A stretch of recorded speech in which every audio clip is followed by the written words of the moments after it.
I applied and immediately I got the link. Oh, you need to take this mental test in split seconds. Without your calculator or you holding your phone, you don't even have that time.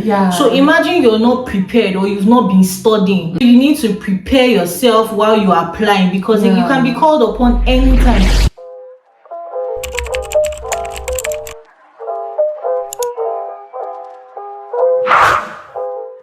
Hi sunshines, welcome back to another video. If this is your first time here, I'm Referrals and I'm a Nigerian YouTuber currently living in British Columbia, Canada. I'm an international student, and today guys we have a guest. Please introduce yourself. My name is Esther. Nice to meet you, Esther. Thank you for joining us today. So guys, today we're going to be asking Esther some questions. How long have you been in Canada? I've been in Canada for a year and about 6 months. Wow. So guys, she has a lot of experience to share with us. So she's currently doing a corporate job, and we'd like to, find out how she was able to, the steps she took in, securing a job in Canada, her experience so far as an international student. Are you ready for us? Depends on what you mean by you ready for us, but yeah, let's get to it. Okay, so the first thing I'm going to ask is, can you share some some key cultural adjustments you made when transitioning to a professional environment when you got to Canada? Key what? Key cultural adjustments, both your cultural shocks and the things that happened while you were trying to get a corporate job. Okay, so in Nigeria, I think for me there was a cap on my getting what I really wanted. Here, I think what you see is what you get. If you are qualified, you're qualified and you get it. There's no bureaucracy. It's not about, I know this person or I don't know this person. If you're fit for the job, you have the experience, you have the right qualifications, and with the grace of God, you're going to get it. It's as simple as that. Do you believe that referrals actually plays a huge role? Like, for instance, aside from the qualifications, right? If they see someone that has a lot more qualifications as a regular applicant, and someone else that has a fair amount of qualifications from a direct person that's working in the company, who do you think they would go for? I can't say, I'm not sure, but regardless of referral works on its own level, but then your application also, your experience also speaks for you. However, it also depends on the role you're trying to get into. If you're trying to get into an entry-level position, obviously they don't expect that you should have so much work experience, right? So that might not be a factor. For referral plays a pivotal role, because take for example somebody who has a very good leverage with the company referring you. It's just like saying somebody is vouching that this person can do this and this person can do this. On the other hand, I don't know the other person, but then again, on the other hand, your application is speaking for you. Your credentials, your certification is speaking for you on the other hand. So it just depends on what you put in for, and also depends on everything. It depends on everything. But I can't say if someone who has more application gets in a better hand than somebody who got referred and had less credentials. Yes. Okay. The next question I want to ask is, what strategies did you use to build a professional network as an international student, and how did it contribute to your career? Okay, when you come in here, go on LinkedIn. So go on LinkedIn. For me, you update a lot of persons are on LinkedIn, but when you check their profiles, it's not even updated. So you need to update your education, your work experience, everything about your skills. You need to update, and then you need to connect. Obviously, you have companies that you've envisioned to work in. Look for these companies on LinkedIn. Look for people who work in these companies. Connect with them. That is why it's called, if you click on someone's profile, you see connect with these persons.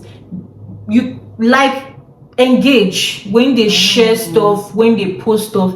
Engage, react to their post. If possible, you can repost. Probably they just put up something and you feel like it's something you want to share. Repost. Let these people notice you.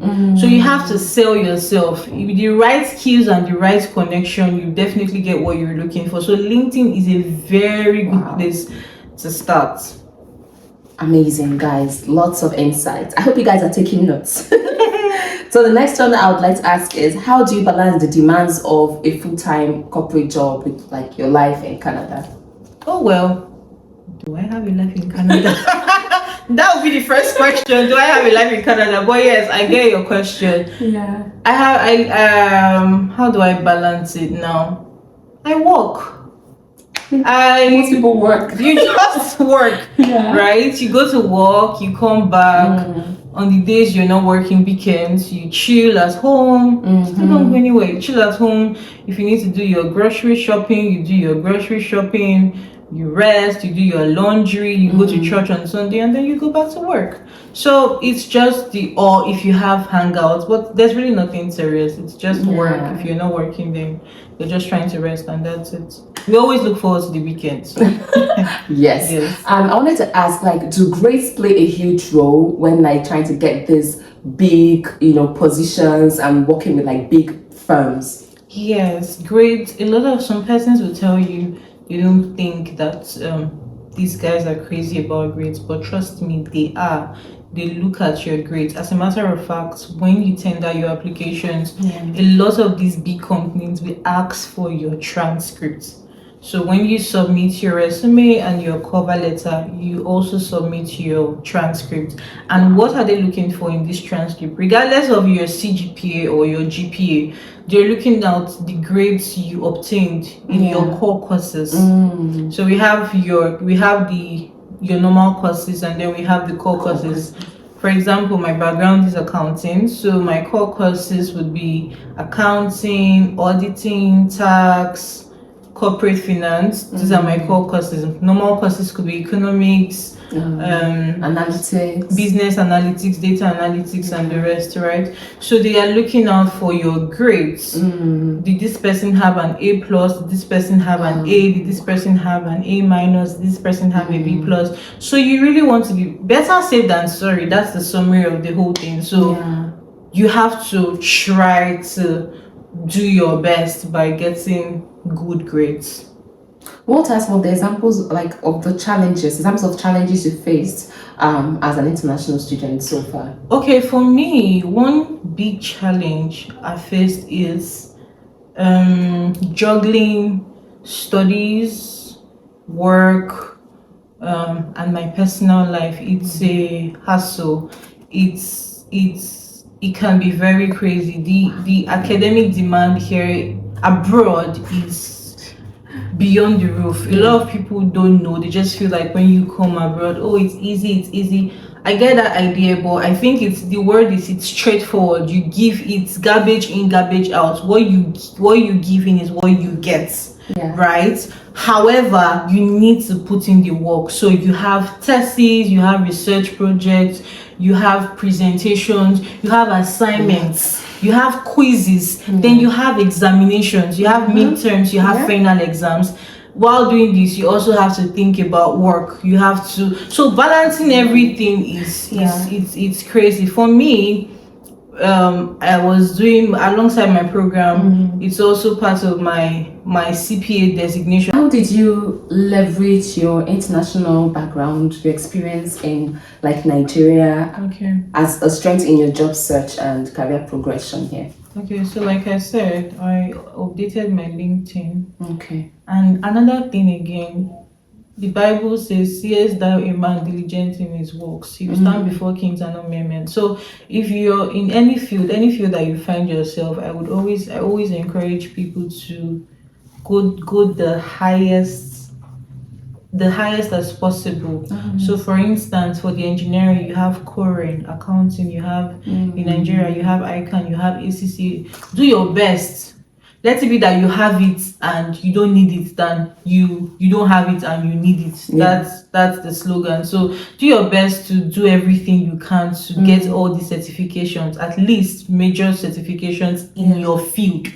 That is an added advantage. So for me, back in Nigeria, I already pursued my ICANN. I already got my ICANN, and I already worked with an oil and gas company as an internal auditor. So I had about a year experience before leaving the country, and this was an added advantage because this helped me in my interview, during my interview, and during my job hunt, right? So I was very detailed in my resume about what I did, how my job description while I worked with the oil and gas company. I also added my certification from Nigeria and my my certification from Nigeria. And I also took some little courses, so I just added everything together. And then during my interview, it came in handy when I was asked questions about my experience. I didn't have to stutter. I just had to. It felt like I was telling a story, right? Because these interviews come with open-ended questions. Tell us about the time where you had to do this. Tell us about the time where you had to handle this. Tell us about the time where you had to handle constructive criticism. Questions like that. And so you just form up stories based off your experience, right? So so if you have international experience or qualification, it comes in handy. Don't listen to people who say when you come here, whatever you're coming with is useless. That's absolutely not true. Put every single thing you have, every course you've done, every certificate program you've done, add everything. There's nothing that is a waste. And be very detailed about it in your resume, so that they can see that this is what you're capable of. Exactly. Wow. Okay, this is amazing, you guys. I'm learning so much. So much. What advice do you have for international students seeking corporate employment opportunities? Like people that want to, not people that are trying to get support work, but people actually looking to, work in the corporate field in Canada. For me, I would say know what you want. Make up your mind on what you want. This is what I want to do. This is where, and then decide where you want to work. I already knew where I wanted to work. I knew the companies I wanted to work with, right? So tell yourself that this is where I want to work. And then when you've made that decision, go on LinkedIn, search these companies and follow them. Look for people who work in these companies, engage, connect with them. And then you should not be just somebody who watches. You have to post, so today I did this, today I was able to realize that this accounting standard, this, or you see something regarding probably a change in an account. I'm saying accounting because that's my background, that's what I know. So for instance, you see an update in one of the IAS and you just say, this is really good stuff, and then you repost. This way, these people you've connected with, they get to notice you. We call it eye service. You might call it eye service, but this is a positive eye service. You're trying to do your work. You're showing that you know what you are doing. So when you chase in this manner, apply, radically apply. For me, I was applying to companies, at least 5 companies every week. Wow. That's for me. 5 companies. Some persons do as much as 5 a day. So depending on you, I knew what I wanted, like I said. So the what I wanted was not. There was a limited space, so it's not like every company offered that. So that's why I had limited application. So know what you want and then radically apply. While you're applying, you need to prepare. Don't say, it's a test, because I didn't know I was going to take a test. I didn't even know it was going to be immediately. I applied and immediately I got the link. You need to take this mental test, mental maths. You'll have to think about this plus this, that divided by this in split seconds. So you always, without calculation, without your calculator or you holding your phone, you don't even have that time. So imagine you're not prepared or you've not been studying. You're just going to be caught off guard. Exactly. So you need to prepare yourself while you are applying, because you can be called upon anytime. And the funny thing is, the period from which I applied and I did my interview was less than a week. So imagine if I had not been preparing. So you take the test, and before you know, you're getting mail, oh yeah, come and do this one, okay, come and do this one, they come and do this one. So if you're not prepared, like she said, you are going to be caught off guard. So regardless of, oh, you want to do this, you also have to be prepared, because when preparation meets opportunity, everything blends together. So yes, that's it. So you have to stay and prepared. Then you have to pray. There's the part of the grace of God. Yes, it is very key. I don't tell you cannot underestimate it. You can never underestimate it. Regardless of your brain, your IQ, your qualifications, you need the grace of God. It makes you stand out from the crowd. So while you're making these applications, you need to declare, as you are making these applications, declare on it by faith. Pray, fast. It might look very serious, but yes, it is very serious. Take it the way you take anything. It is a very serious business. And then the devil needs to know that you are out, you are prepared, and you are ready. So do not underestimate the power of prayer in everything you do. As you are submitting the application, you are speaking to it, and you are sending it out. Amazing. You guys, I'm sure you all are taking notes. You're like, oh my gosh, this is wisdom.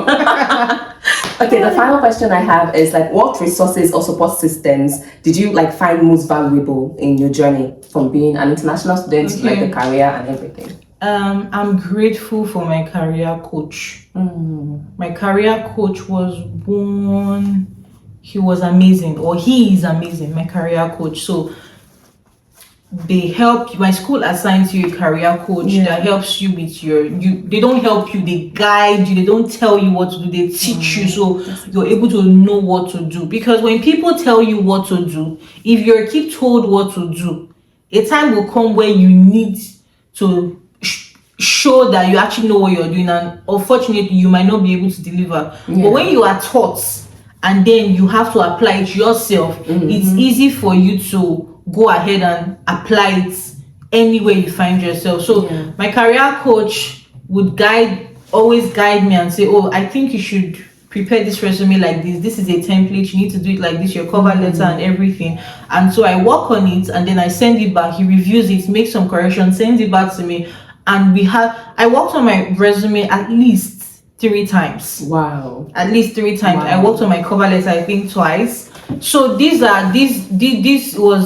very, very resourceful. And then he also helped me out with my interview. So I met with him the day to my interview, and we discussed possible questions together, right? Amazing. He would ask me, and then it felt like a real interview. So it was like a makeup interview. It was just, oh, Esther, tell me this, and then I talk, and then he asks me, and then I talk. And that way I was able to garner confidence. I was able to know what to expect. I was able to go in there and do what I was told to do. Okay, so my career coach played a huge part in my career journey here in Canada. How did you get your career coach? So when you get to school, you are assigned a career coach. My school assigns a career coach to you, and you communicate via email. If you have any serious issues that you feel email might not address, you can always book an appointment, and then you meet up with them at the learning hub in school. It's called a learning or a career hub. So you just go there when it's time for your appointment. You go there, and then you guys have the discussion. Oh, this is where I'm having issues, this is why I think I might be falling short. What do you think I can do here? What do you think? You need to be prepared to ask questions. Open-ended questions that would show that you know what you are doing, not questions that you ask and they're looking at you like, what kind of question? So you need to be sure that this is it, so that you can ask the right questions. Exactly. I definitely need to utilize my career coach, academic advisors. We have it in school. I need to utilize it. Thank you so much, Esther, for joining us. I hope you guys learned 1 or 2 things. But I'm sure you guys learned more than 2 things from this video. Don't forget to, if you have any more questions, just leave it in the comment section. We'll get to it. And don't forget to like, share, and subscribe. We'll see you guys in the next one soon, hopefully. Bye. Bye.